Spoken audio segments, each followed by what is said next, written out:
পবিত্র হজ পালন করতে গিয়ে সৌদি আরবে চট্টগ্রামের ৩ জনের মৃত্যু হয়েছে।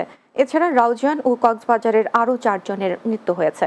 হজ ডেস্কের তথ্য মতে হজে গিয়ে রাউজান উপজেলার মোহাম্মদ ইদ্রিস, কক্সবাজারের মহেশখাল উপজেলার মোহাম্মদ জামাল উদ্দিন, রামু উপজেলার মোহাম্মদ নুরুল আলম ও চকরিয়া উপজেলার মাকসুদ আহমেদের মৃত্যু হয়। সৌদি আইন অনুযায়ী কোনো ব্যক্তি হজ করতে গিয়ে মারা গেলে তাকে সৌদি আরবে দাফন করা হয়, নিজ দেশে আনতে দেওয়া হয় না। ২৩শে জুন আওয়ামী লীগের ৭৫তম প্রতিষ্ঠা বার্ষিকীকে স্বাগত জানিয়ে চট্টগ্রামের আনোয়ারা উপজেলা আওয়ামী ও যুবলীগের আনন্দ র্যালি অনুষ্ঠিত হয়েছে। র্যালিটি আনোয়ারা সরকারি ডিগ্রি কলেজ হয়ে গোল্ডেন পার্ক কমিউনিটি সেন্টারে এসে শেষ হয়।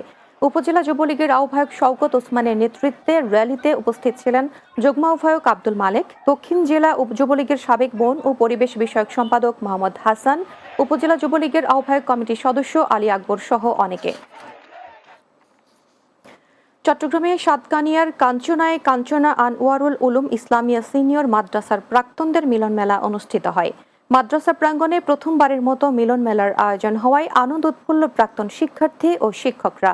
মাদ্রাসার সাবেক অধ্যক্ষ আব্দুল হামিদ আনসারির সভাপতিত্বে উপস্থিত ছিলেন বর্তমান অধ্যক্ষ মাওলানা আব্দুল মান্নান শামসী, শিক্ষক মাওলানা আব্দুল গফুর, আমিনুর রহমান, রুহুল আমিন, মাস্টার আসিফুর রহমান সহ অনেকে। দিনব্যাপী মিলন মেলায় স্মৃতিচারণ, সাংস্কৃতিক অনুষ্ঠান, ক্রীড়া ও রাফেল ড্র সহ নানা আয়োজনে মিলন মেলা সম্পন্ন হয়। শেষ করব দিনের বাংলা, যাবার আগে শিরোনামগুলো আরও একবার। দিল্লিতে শেখ